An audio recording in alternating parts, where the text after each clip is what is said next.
Bienvenue sur Objectif Trail, le podcast pour aller à la rencontre des gens passionnés par le trail. Salut les trailers, c'est Franck et c'est avec plaisir que j'anime la 14e émission du podcast. Avec le thème du jour, comment réussir son ultra, 4e et dernier podcast de la série sur l'Ultra Conférence qui était organisée en décembre dernier. Donc cet événement rassemblait Guillaume Millet, François Nicot, Xavier Thévenard et Ludovic Pommeret. Donc 2 chercheurs et 2 champions. C'était particulièrement intéressant d'écouter leurs échanges et leurs pratiques, ce que tu peux bien sûr te rendre compte en écoutant les 4 podcasts. Il y a 4 thèmes. Ce thème, à chaque fois, est abordé en 3 parties. Tout d'abord, un aspect théorique par soit Guillaume Millet, soit François Nicot. Un aspect pratique des 2 champions qui abordent leurs approches. Et enfin, des questions-réponses avec le public. Tu trouveras, en plus des 4 podcasts, un résumé complet à télécharger directement sur mon site internet www.objectiftrail.com et tu trouveras le lien également dans l'article du blog ou dans les notes du podcast sur ton application préférée. Cette semaine, le thème est « À l'approche de l'événement ». Et en bonus, si tu écoutes jusqu'au bout, à la fin, il y a un petit échange sur la pratique de la foulée et le choix des chaussures avec le minimalisme ou le maximalisme.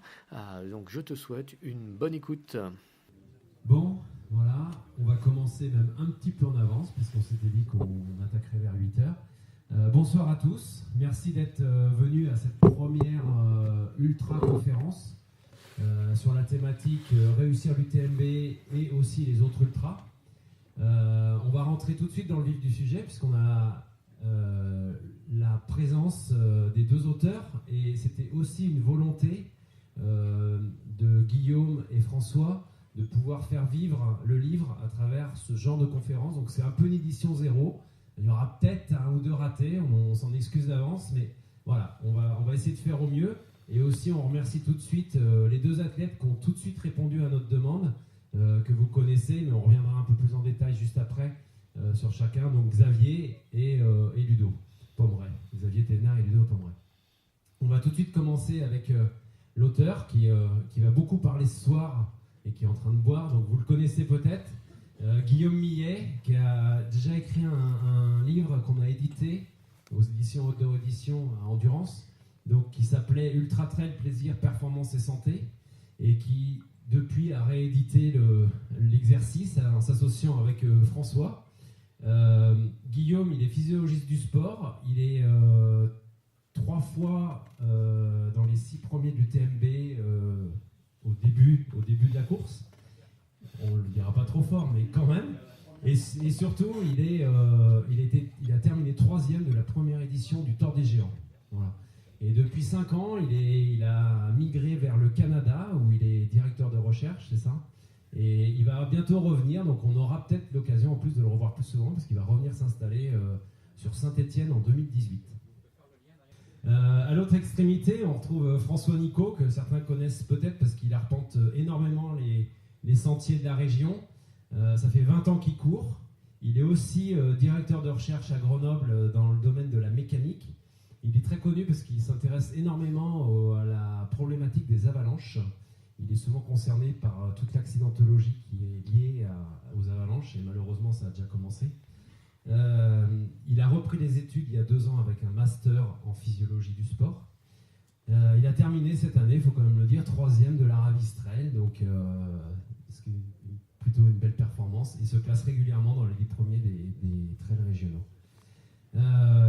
Juste à sa droite, vous le connaissez, avec toi Ludo, à droite de François,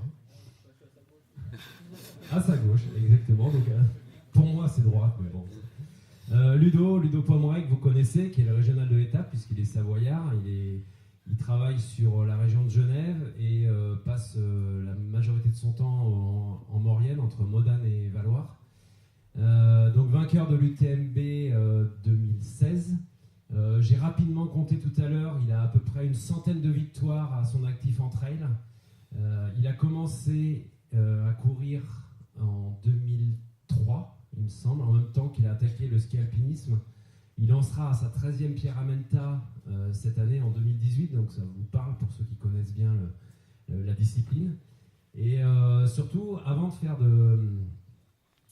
du trail et du ski alpi, il faisait du funboard et du snowboard. Et puis quand vous le connaissez un peu plus, vous savez qu'entre une course et le travail, en général, il est sur son chantier à faire de la maçonnerie, du placo, du plâtre ou dans une pelleteuse. Voilà. Et puis à sa gauche, du coup je ne me trompe pas, Xavier Thévenard, qui revient tout juste de Norvège, où il a fait du ski de fond pendant 10 jours avec des potes. Donc je vous laisse imaginer le reste à côté, parce que dans la journée il y a le ski de fond, mais le soir il y a le reste. Et puis forcément, on l'a tous surnommé le petit prince du Mont Blanc, vainqueur de l'UTMB en 2013 et 2015, vainqueur de la TDS en 2014, vainqueur de l'OCC en 2016. Après les autres victoires, je sais qu'il aime bien Chamonix, donc il a gagné aussi cette année le 80 du Mont Blanc. Donc ils sont là pour aussi rapporter leur expérience. On va passer directement sur la 4e, parce qu'on a pris un petit peu de retard à nouveau, avec la dernière phase à l'approche de l'événement, avec Guillaume. Merci. Bon, vous en voulez encore ou on va à l'apéro direct? On essaye de faire 4e quand même. Ouais, bon. Okay. Donc la 4e thématique, c'est à l'approche de l'événement. Donc sous-titre, comment ne pas gâcher 9 mois de préparation en quelques heures. Donc on a vu déjà des bons exemples avec l'alimentation. On va revenir un peu dessus rapidement, parce qu'il y a des choses aussi qui peuvent paraître peut-être un peu obsolètes. Pour en discuter. Donc, de quoi on parle ici? On parle effectivement, si on parle de l'UTMB par exemple, on va parler en amont. Alors, je ne vais pas remonter 3 semaines en avant sur le tapering et l'affûtage. On aurait pu, mais on n'a pas le temps. Donc, on va parler simplement des quelques jours qui précèdent la course. On va faire un petit focus sur les 24 heures avant le départ, et puis on va parler aussi des premières heures de course et les grosses erreurs à ne pas commettre. Alors, en amont, quand on parle de la semaine, on va dire avant l'UTMB, j'ai envie de dire, il y a 2 maîtres mots qu'il faut retenir, c'est sommeil et stress. Donc, il faut maximiser le premier et minimiser le second. Donc, tout le monde a ça en tête. Tout le monde a ça en tête, de se dire, oui, il faut bien dormir avant l'UTMB parce qu'on sait qu'on va passer au moins une nuit dehors, voire 2, donc on va avoir une privation de sommeil qui va être importante. Tout le monde a ça en tête, mais je pense que la majorité d'entre nous, d'entre vous, sous-estime encore l'importance que ça peut avoir. Et donc, quand je parle d'extension de sommeil, donc oui, vous allez vous dire, bon, je vais éviter de trop veiller, je vais éviter d'être invité chez des amis la semaine avant l'UTMB, voilà, j'ai préparé ça, c'est mon objectif, mais c'est pas suffisant ça. Extension de sommeil, ça veut dire vous allez vous coucher tous les jours à 9h. Alors vous n'avez pas forcément, si c'est possible, si vos enfants ne sont pas pénibles, mais si c'est vraiment clé. C'est-à-dire qu'on a fait une étude récemment qui montre que si on fait ça pendant 6 jours, à la place d'aller se coucher à 11h, c'était des sujets qui se couchaient d'habitude à 11h, on les couchait à 9h. Donc ils allaient au lit 2 heures plus tôt. 2 heures de plus au lit par nuit. Ils arrivaient à dormir 1 heure de plus par nuit. Donc sur les 2 heures, ils arrivaient à dormir réellement 1 heure de plus par nuit. Ça a été enregistré tout ça, fait assez sérieusement. Eh bien, il y avait des effets directs sur évidemment la pression de sommeil, la fonction cognitive, donc la capacité à réfléchir, la perception de l'effort lors d'une privation de sommeil, donc de 24 heures, une nuit complète sans dormir. Mais il y avait aussi un effet sur la performance physique, et pourtant la performance physique en question dans cette étude, c'était simplement de faire 10 minutes de contraction du quadriceps sur une chaise, donc c'était rien à voir avec l'ultra. Et on sait que les effets de la privation de sommeil sont majeurs sur les efforts d'endurance. Donc on s'était mis dans les conditions les pires pour montrer un effet positif de l'extension de sommeil, et pourtant on a réussi à démontrer un effet positif de l'extension de sommeil. Donc en ultra, c'est majeur. Donc dormir beaucoup, mais vraiment beaucoup. Donc ça veut dire aller au lit plus tôt, faire des siestes quand c'est possible, mais ça veut dire aussi diminuer le stress, aménager son emploi du temps quand c'est possible. En tout cas, on peut toujours gagner un petit peu. Il suffit d'aller un peu moins sur les réseaux sociaux, d'aller un peu moins sur Internet, et on peut gagner sur le sommeil. Et on peut aussi gagner en essayant d'anticiper à la fois sur le sommeil et le stress, en anticipant la logistique. Donc ne pas attendre le dernier moment pour préparer son matériel. Je l'ai fait, vous l'avez fait aussi, j'en suis sûr. Et ça, c'est une erreur. On se dit, bon, effectivement, j'ai fait une petite erreur. Non, vous n'avez pas fait une petite erreur, vous avez fait une grave erreur. Donc en amont, on en a déjà un petit peu parlé, c'est aussi adapter l'alimentation. Donc Ludo parlait d'adapter son équilibre acido-basique. C'est aussi surtout minimiser la prise de produits laitiers et la prise surtout de fibres alimentaires. Donc minimiser les produits complets, les céréales complètes, minimiser les fruits et les légumes crus. Ça peut assez vite induire des problèmes gastro-intestinaux en course. Donc minimiser ça et plutôt favoriser ce type d'aliments, avec quand même en gardant à l'esprit que, de mon point de vue, le mieux est l'ennemi du bien. C'est vrai dans beaucoup de domaines, c'est particulièrement vrai ici. C'est-à-dire que c'est pas parce qu'on vous dit de diminuer un peu la quantité de fibres, de fruits et légumes, etc., qu'il faut complètement arrêter d'en manger pendant une semaine avant la course. Si vous avez l'habitude de manger des yaourts, du lait, oui, diminuez peut-être un petit peu la dose, mais n'arrêtez pas complètement. Ne changez pas dramatiquement votre alimentation. Et on a interrogé certains athlètes de haut niveau, dont Ludo et Xavier, et c'est ce qui ressortait un peu aussi de leur réponse quand on les interrogeait sur les jours qui précédaient l'UTMB, c'était ça. Il y avait une petite adaptation dans l'alimentation, mais je ne change pas complètement mes habitudes. Voilà, donc les 24 heures avant le départ, ce qu'il faut éviter surtout, c'est ça. Bon appétit. Donc ce qu'on veut éviter, ce qu'on veut surtout, c'est ça, c'est de mettre, on cherche surtout à mettre au repos le système digestif.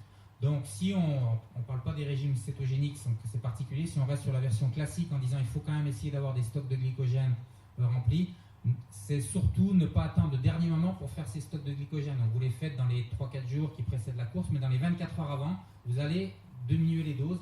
Et donc les grandes pasta parties, comme on voit à l'UTMB, les gens qui se mettent 3 assiettes de pâtes quelques heures avant de prendre le départ, ça il faut oublier.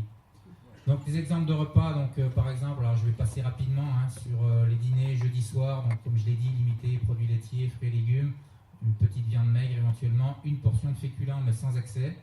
Et on en a déjà parlé, donc je vais pouvoir gagner un peu le temps, le retard que l'on a pris. Hydratation, ok, mais là encore sans excès.